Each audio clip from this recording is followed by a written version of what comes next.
Giêsu ban mỗi phút cuộc đời để sống cho Cha.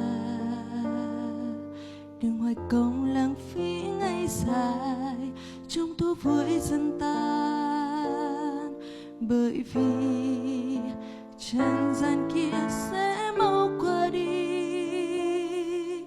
Dâng lên Chúa những điều còn sót,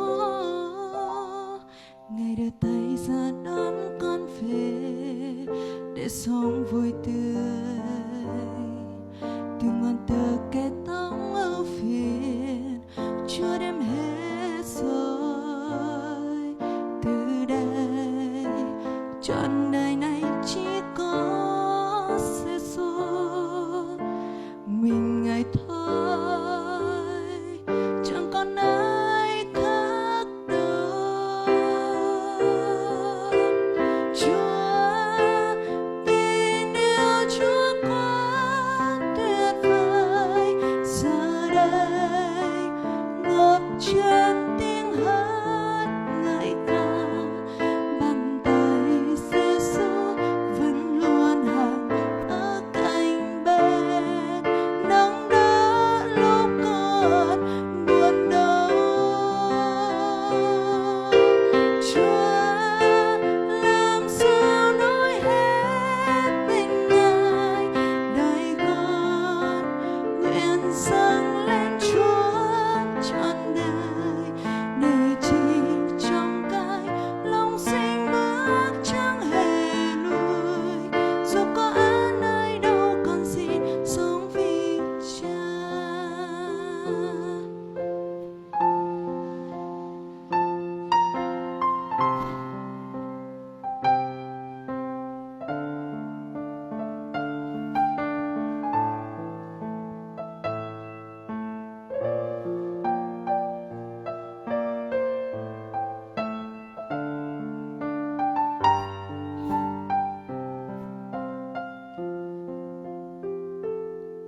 Ngài đưa tay ra đón con về để sống vui tươi.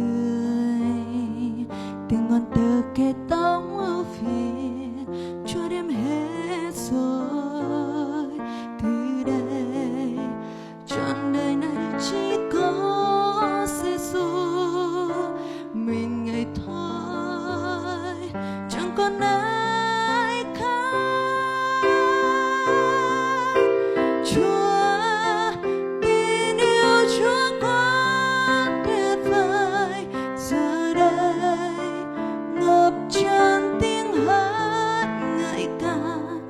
Bàn tay Giêsu vẫn luôn hàng ở cạnh bên, nâng đỡ lúc còn buồn đau. Chúa, làm sao nói hết tình Ngài, đời con nguyện dâng lên Chúa trọn đời, để chỉ trong cái lòng sinh bước chẳng hề lùi. Dù có ở nơi đâu con xin sống vì Cha. Tình yêu Chúa quá tuyệt vời, giờ đây ngập tràn tiếng hát ngợi ca. Bàn tay Giêsu vẫn luôn hàng ở cạnh bên, nâng đỡ lúc con buồn đau. Chúa, làm sao nói hết tình Ngài, đời con nguyện dâng lên Chúa trọn đời, để chỉ khó khăn lòng sinh bước chẳng hề lùi. Dù có ở nơi đâu con xin sống vì Cha. Dù có